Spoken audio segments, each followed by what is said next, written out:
Hello everyone, welcome to Abipedia. I hope you all are doing great. My name is Akshay Soni, Reasoning Mentor at Abipedia. And today in this session that is for Punjab Allied Exams, इसके आज के reasoning के session में आज हम discuss करेंगे dice का part 1, जिसमें कि आज हम बेसिक कॉन्सेप्ट और कुछ एमसीक्यूज को डिस्कस करेंगे। ठीक है, तो ये जो है एक कॉन्सेप्ट वीडियो रहेगा। इसके बाद हम एक प्रैक्टिस सेशन रखेंगे। ठीक है, 1 से 2 वीडियो उसमें हो सकती हैं। ठीक है, और उसमें हम डिफरेंट टाइप ऑफ क्वेश्चन उसमें डिस्कस करेंगे। तो सबसे पहले देखिए बेसिक कॉन्सेप्ट क्या है। बेसिक कॉन्सेप्ट यहाँ पे देखिए, इसमें ये डाइस क्या होती है। डाइस जो रहती है इस तरह से, जिसको हम पासा बोल देते हैं। ठीक है, लूडो में आपने देखा होगा, लूडो में और डिफरेंट आपके सांप सीढ़ी वगैरह जो हम खेल खेलते हैं, ठीक है, उसमें इसका यूज होता है। अब देखिए यहाँ पे ये इस शेप में है। ठीक है, इस तरह से बॉक्स लाइक शेप है, मतलब ये 3D शेप है। और इसका ये ओपन, इसको ओपन किया, ये क्लोज क्यूब है, क्लोज्ड फॉर्म में, और ये ओपन फॉर्म में। ठीक है, आप ऐसे लेके चलें कि जैसे कोई बॉक्स है। ठीक है, जैसे मान लीजिए इसी बॉक्स को हम लेके चलें, इसको अगर मैं ऐसे कट कर दूं, अलग अलग तरह, कार्डबोर्ड का बॉक्स ऐसे इमेजिन करते हैं, इसको मैंने अगर कट कर दिया, मैंने इसकी 4 दीवारों को मैंने अलग अलग कर दिया, और ऊपर से जो ऊपर का इसका ढक्कन है उसको भी मैंने एक तरफ जो है फेंक दिया, तो इस तरह से मुझे कुछ दिखेगा। ठीक है, इस शेप में दिखेगा। ओके, तो इसी को अगर हम देखें इसमें कि कितने इसमें टाइप होते हैं, तो टाइप इसमें मिलते हैं 2। एक होता है स्टैंडर्ड आई। स्टैंडर्ड आई में क्या होता है कि जो ऑपोजिट फेस होते हैं वो उनका सम, ऑपोजिट फेस नंबर सम, ये क्या रहता है 7। ठीक है, जैसे इमेजिन करो आप रूम को, जिस रूम में आप हो, ठीक है, उस रूम को इमेजिन करो कि आपके सामने वाली दीवार है और जो आपके पीछे वाली दीवार है एक दूसरे के ऑपोजिट है। ठीक है, ऊपर छत और नीचे जो फ्लोर है एक दूसरे के ऑपोजिट है। राइट साइड की दीवार और लेफ्ट साइड की दीवार एक दूसरे के ऑपोजिट है। ठीक है, तो इस तरह से आपको दिखेगा। इसमें सम 7 बनना चाहिए। सम 7 कैसे बनेगा, एक के ऑपोजिट में क्या होगा 6, 2 के ऑपोजिट में होगा 5, 3 के ऑपोजिट में होगा 4। ठीक है, अब इसकी अगर मैं क्लोज फॉर्म में आपको बताऊं तो किस तरह से बनेगा। इस तरह से कुछ आपको डाइस दिखेगी,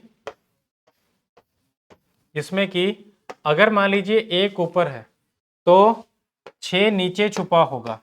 ठीक है, 2 अगर सामने है तो 5 पीछे छुपा होगा, और 3 अगर इधर है, ठीक है, इस साइड, तो 4 यहाँ पे छुपा होगा। ठीक है, तो आपने ध्यान रखना है कि जब भी आपको स्टैंडर्ड आई को फाइंड आउट करने के लिए बोला जाए, कि जैसे इस तरह से कुछ आपको दे दिया जाए, ठीक है, उसमें से अगर आपको स्टैंडर्ड आई को फाइंड आउट करना है तो उसमें आपने ध्यान रखना है कि किन्हीं भी 2 नंबर का सम 7 नहीं बनेगा। जो 7 बनेगा वो ऑपोजिट में बनेगा। ठीक है, जैसे 1 का जो ऑपोजिट होगा वो छुपा होगा, 2 का ऑपोजिट वो छुपा होगा, 3 का ऑपोजिट छुपा होगा। ठीक है, अगर मान लीजिए अगर मैं यहाँ पे इस तरह से डाइस को रखता हूँ, ये मान लीजिए कोई डाई है, इसकी एक पोजीशन है 3, 4 और 5।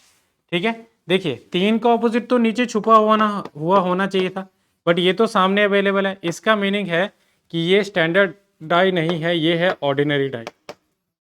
ऑर्डिनरी डाई या बोलो उसको कॉमन डाई। ठीक है, तो इसमें देखो स्टैंडर्ड डाई में आपको एक तो क्वेश्चन आएगा कि बताओ कौन सी डाई इस तरह से जो है इसमें बन रही है, कौन सी पोजीशन बन रही है एक स्टैंडर्ड आई की, एक जो है बता रहा है उसमें। ठीक है, और कौन सा बताओ इसमें से ऑर्डिनरी डाई, ऐसा आपको पूछ लिया जाएगा। ठीक है, तो ये था बिल्कुल बेसिक। अब देखिए इसके रिगार्डिंग क्वेश्चन कैसे बनेगा। क्वेश्चन ऐसे है कि which number is opposite to the number 6, क्योंकि स्टैंडर्ड आई है, स्टैंडर्ड आई यहाँ पे गिवन है, तो स्टैंडर्ड आई होगी तो 6 के ऑपोजिट जो होगा, इसका ऑपोजिट यहाँ पे छुपा होगा, वो क्या बनेगा।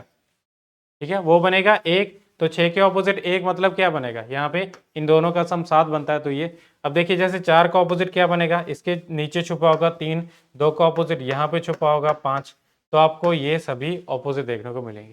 ठीक है, तो इस तरह से क्वेश्चन होगा।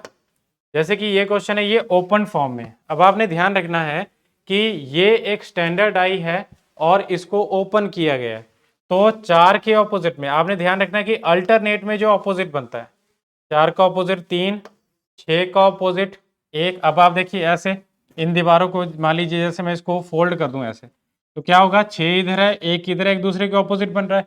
ठीक है, तो ये ऑपोजिट होंगे। 5 5 के अल्टरनेट में क्या बन रहा है, एक छोड़ के यहाँ पे 2 बन रहा है, तो ये एक दूसरे के ऑपोजिट है।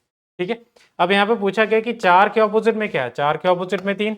इसमें से किसी भी नंबर को पूछ लो, आपको ये ओपन डाई हो या क्लोज डाई हो, स्टैंडर्ड डाई में बस आपने एक चीज का ध्यान रखना है कि सम क्या बनेगा, ऑपोजिट का 7 बनेगा। ठीक है, चलिए नेक्स्ट है, इसमें देखिए ऑर्डिनरी डाई, जो कि बहुत इंपॉर्टेंट है, कॉमन डाई है। इसमें से आपको किसी का भी ऑपोजिट इसमें पूछ लिया जा सकता है। ठीक है, एग्जाम्पल के लिए जैसे मैं इस तरह से आपको एक डाई की पोजीशन बताता हूँ, 3 4 5, जो कि हमने पहले भी एग्जाम्पल लिया था। ये डाइस की एक पोजीशन है। ठीक है, इसी के साथ में एक और हम कर लेते हैं यहाँ पे 2 3 और 5। ठीक है, ये डाइस की 2 पोजीशन है। ओके, एक ही डाई है, एक डाई है, एक पासा है, उसी की 2 पोजीशन। तो आपको देखिए यहाँ पे क्या मिल रहा है, इसमें आपको 2 नंबर जो है वो कॉमन मिल रहे हैं, 3 5 3 5।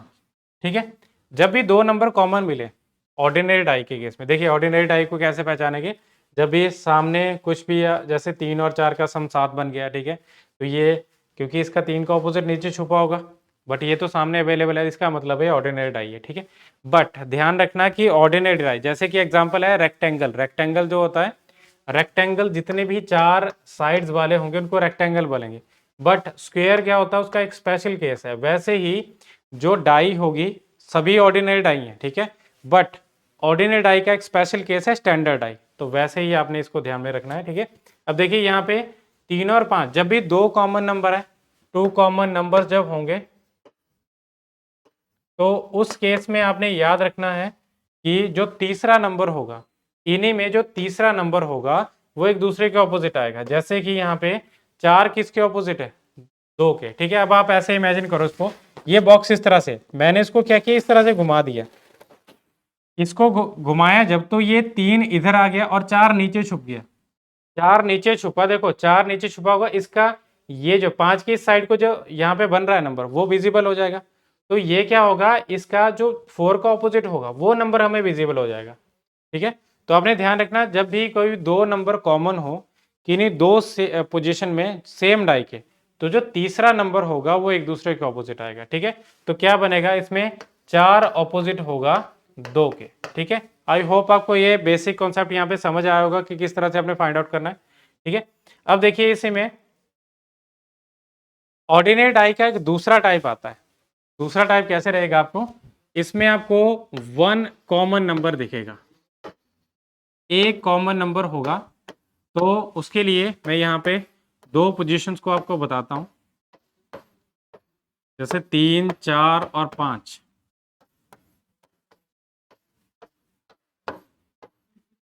3 2 6। ठीक है, ये मैंने यहाँ पे 2 पोजीशन बनाई सेम डाइस की। तो आपको ध्यान रखना है कि जब भी इस तरह से पोजीशन बन रही है जिसमें कि सिर्फ एक ही नंबर कॉमन है, जिसमें कि कौन बन रहा है, इसमें कि 2 3 बन रहा है, तो 3 के बाद आपने क्या करना है, क्लॉकवाइज में चलना है नेक्स्ट नंबर पे। ठीक है, फिर उसके बाद क्लॉकवाइज में नेक्स्ट नंबर पे, इसमें भी क्या करेंगे, क्लॉकवाइज में नेक्स्ट नंबर पे, और उसके बाद क्लॉकवाइज में नेक्स्ट नंबर पे। तो आपने इनको लिखना है किस तरह से, पहले 3 लिख दिया कॉमन, उसके बाद नेक्स्ट नंबर क्लॉकवाइज में 5 और उसके बाद 4, फिर कॉमन के सामने कॉमन लिखना है। 3 के बाद क्या आएगा, 6, 6 के बाद क्या आएगा, 2। ठीक है, तो यहाँ पे आपको देखिए ये नंबर को छोड़ के बाकी नंबर क्या होंगे, एक दूसरे के ऑपोजिट होंगे। ठीक है, और जो कॉमन नंबर है वो किसके ऑपोजिट होगा, जो नंबर 1 से 6 तक, जो कि नंबर यहाँ पे विजिबल नहीं है वो होगा। तो इसमें से कौन सा नंबर विजिबल नहीं है, 5 नंबर अवेलेबल है, 6 नंबर कौन सा है, वो है 1, तो 3 किसके ऑपोजिट होगा, 1 के ऑपोजिट होगा।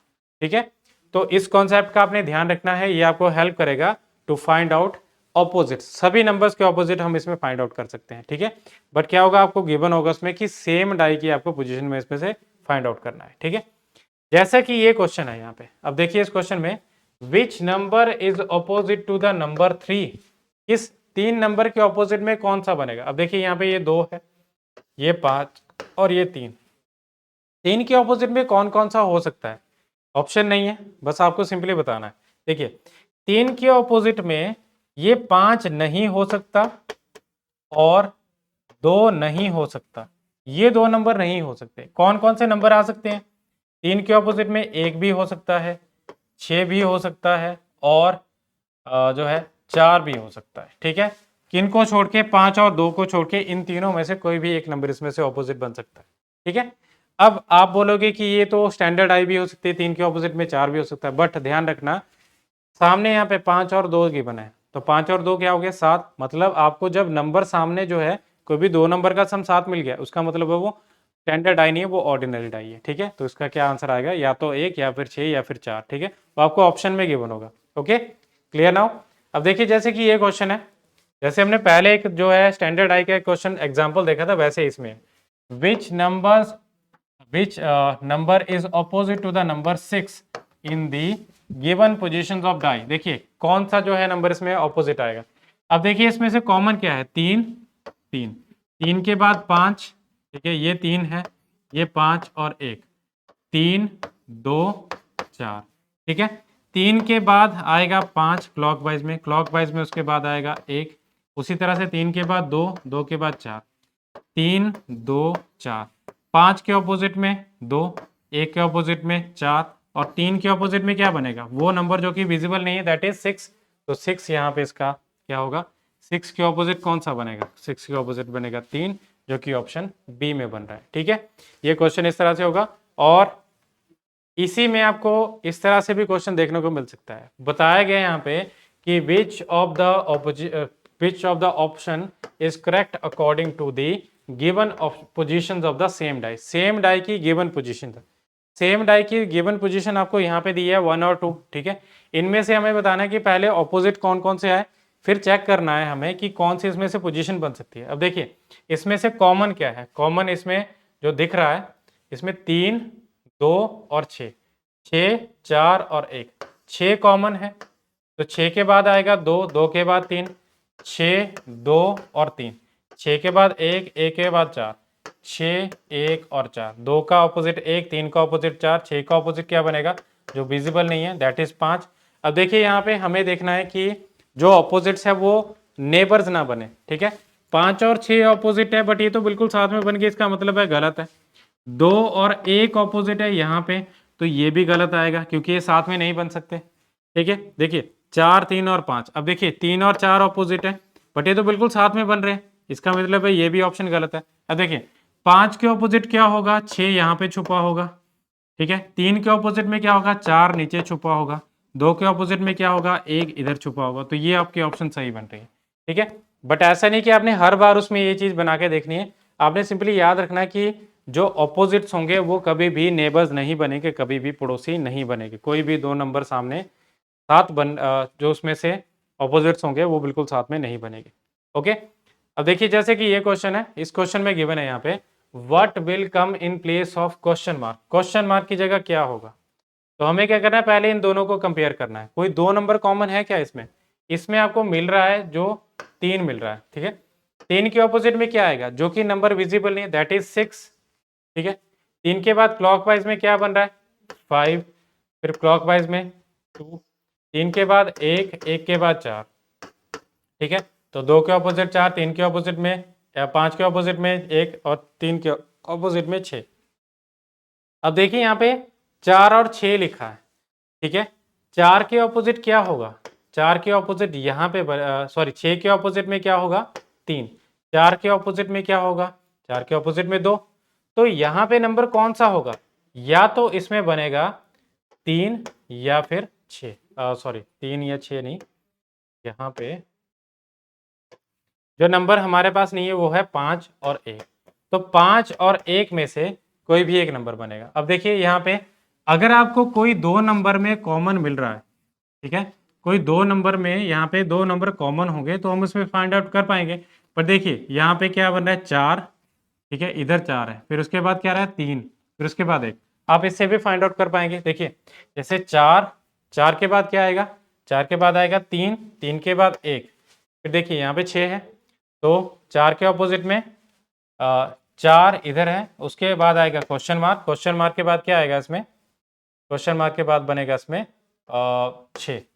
ठीक है, तो ये तो उसमें से आप इससे भी फाइंड आउट कर पाएंगे इसको। देखिए अगर ऑप्शन के थ्रू जाए तो ऑप्शन के थ्रू कैसे बनेगा ये, यहाँ पे हमारे पास सभी नंबर अवेलेबल हैं, हमें क्या देखना है कि कौन सा नंबर यहाँ पे होगा। तो देखिए इसमें जो क्वेश्चन मार्क होगा, क्वेश्चन मार्क 6 तो नहीं बन सकता, क्वेश्चन मार्क 6 नहीं बनेगा, ठीक है। इधर 2 भी नहीं बनेगा क्योंकि वो 4 के ऑपोजिट है। एक की बात करें तो ये बन सकता है, और 6 किसके, 3 किसके ऑपोजिट है, 6 के, तो ये भी इसमें गलत बनेगा। तो ऑप्शन सी इसका आंसर है। तो ऑप्शन के थ्रू आप इसमें जाके देख सकते हैं। अब आगे क्वेश्चन है इसमें, if 6 is opposite to 2 then which number will be opposite to 4। 3 अगर 6 अगर ऑपोजिट है 2 के, तो 4 किसके ऑपोजिट होगा, 6 अगर ऑपोजिट है 2 के। तो देखिए ये 2 किसके ऑपोजिट है, 6 के। तो आपने क्या करना है, एक में चलना है क्लॉकवाइज और एक में चलना है एंटी क्लॉकवाइज, ठीक है। देखिए 2 से 3, 3 से 1, ठीक है, 2 से 3 लिख दिया आपने, 3 से 1। दूसरे नंबर से चलना है आपने एंटी क्लॉकवाइज, ठीक है। क्या आएगा, 6, 5 और 4। तो 2 के ऑपोजिट 6, 3 के ऑपोजिट 5, 1 के ऑपोजिट 4। तो आपने क्या करना है, आपने से फाइंड आउट करना है इसमें कि 4 के ऑपोजिट क्या है, 4 के ऑपोजिट बन रहा है 1, जो कि ऑप्शन डी में बन रहा है, ठीक है। तो इस तरह से आपका ऑपोजिट का क्वेश्चन होगा, ठीक है। तो ये थे हमारे क्वेश्चंस, आई होप आपको समझ आ गए होंगे, ठीक है, आपने इनको गो थ्रू कर लिया होगा। अगली क्लास में इनके हम एमसीक्यूज को करेंगे और साथ ही साथ हाई लेवल के क्वेश्चन किस तरह से बनते हैं उनको हम डिस्कस करेंगे, ठीक है। तो अभी मैं आपको बताना चाहूँगा कि जो अभिपीडिया माइक्रो कोर्सेज है, माइक्रोवर्स, उसके बारे में।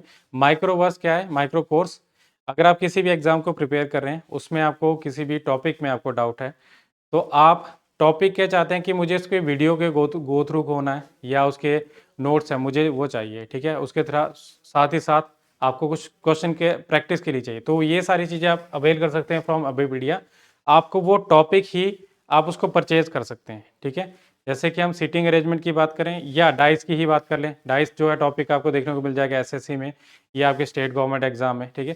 तो वो चीज़ आपको अवेलेबल हो जाएगी फ्रॉम अभिपीडिया और बहुत ही कम रेट में, ठीक है। और ये आपकी इन्वेस्टमेंट ऐसा नहीं है कि आपकी जो है वेस्ट जाएगी, आप इसको अवेल कर सकते हैं फॉर योर एग्जाम्स, ठीक है। And that is all for now. और इसी तरह की वैल्यूएबल इन्फॉर्मेशन के लिए, वैल्यूएबल कंटेंट के लिए आप हमारा चैनल सब्सक्राइब करें, इस वीडियो को लाइक करें। Thank you.